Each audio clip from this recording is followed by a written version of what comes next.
Hey, what's going on, y'all? Grand Lotus MTG here. Just doing a little home remodeling today, taking a little break, and decided I want to do a quick video about the upcoming Arena Direct. So, if you like playing Arena, you may have noticed that they're doing another Arena Direct this weekend. So, it seems like they're really hammering on these things. But if you're not familiar, basically you can win actual boxes of play booster boxes of Magic cards if you win the tournament. It's a sealed tournament. It's 6,000 gems to enter, so it's roughly around $30 worth of gems to enter. If you only get 2 wins, you don't win anything back. There's no reward for anything less than 3 wins. So these can be really tough. You can only get 1 loss. So you get 1 free loss, and if you lose a second time, you are out. And then how it works is if you get to 6 wins, you win 1 play booster box. If you get to 7 wins, you actually win 2 play booster boxes.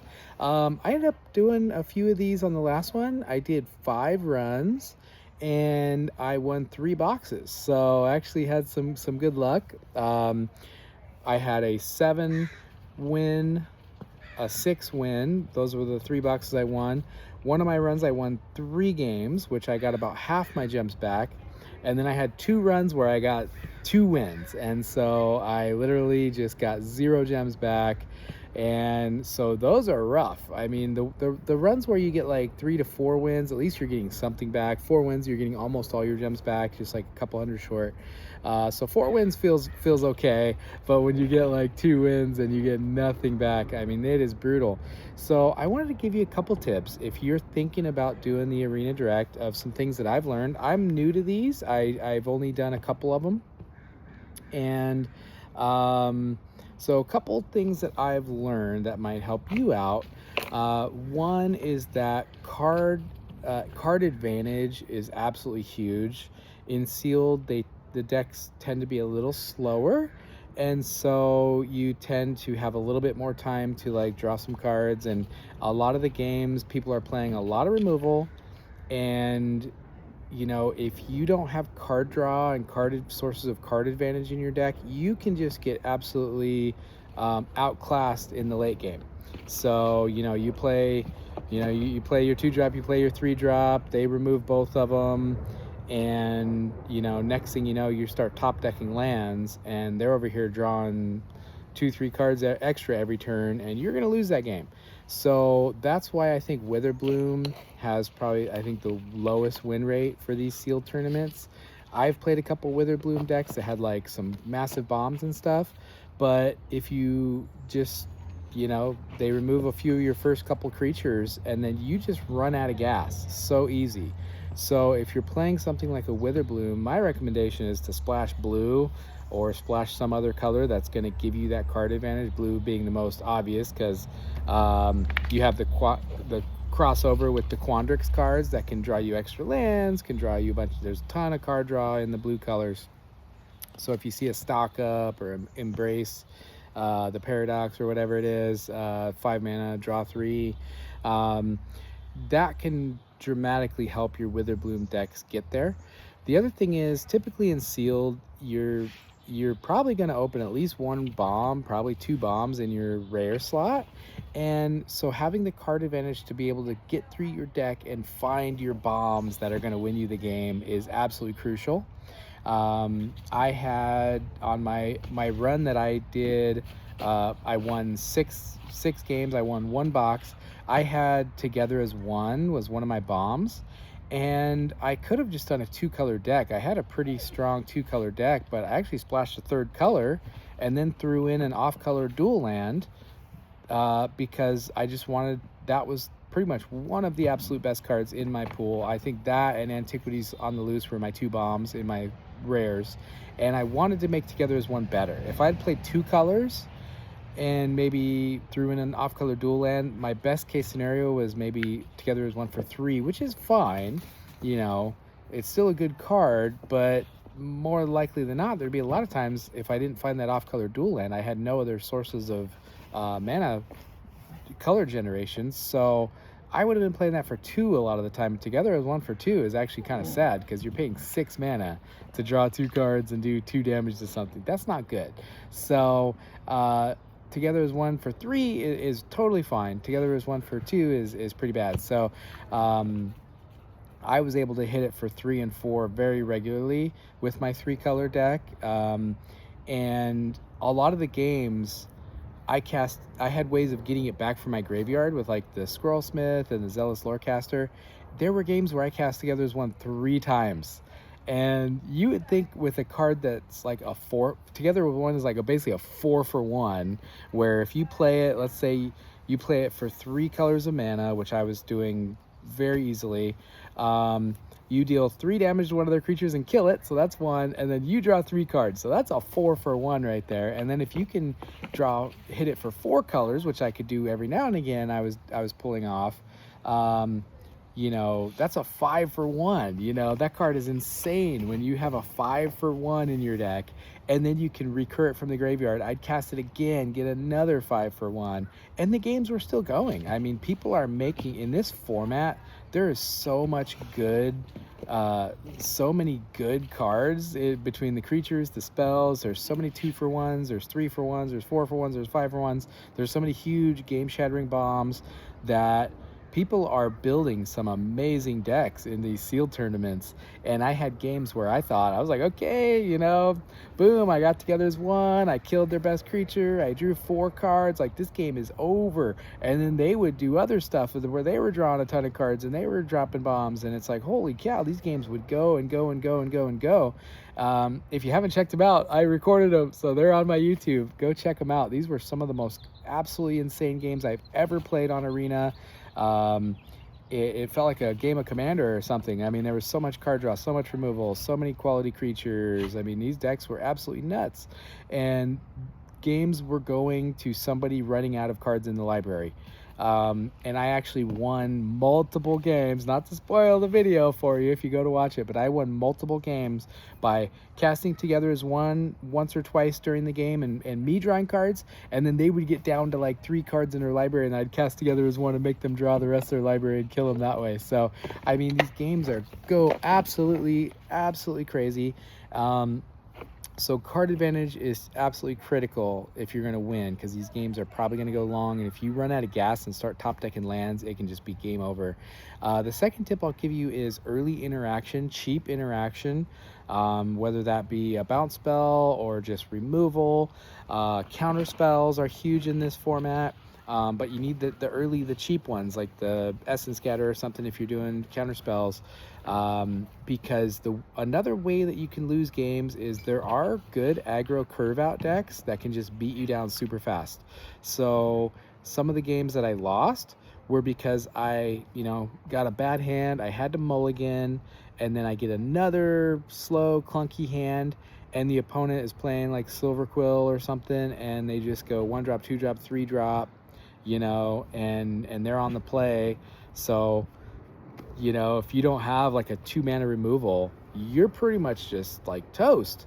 They can run you over, and then you play your first creature as like a 3-drop. Well, they remove it, and now they just hit you, and now you're down to like 2 life on your turn 3. You got 3 turns, and you're at like 2 life, and they got 3 creatures out, and they probably got removal in their hands. So, you have to have like 2-mana removal spells, like whether that be the Last Gasp or something like that, or Essence Scatter, or just cheap stuff to keep you alive in those early turns, because like I said, the challenge with sealed is most games are going to go long, so it benefits you to build your deck in a way that if the game goes long, you're going to be able to hang, you're going to be able to draw cards, you're going to be able to kill their bombs, you're going to be able to, get quality creatures out there.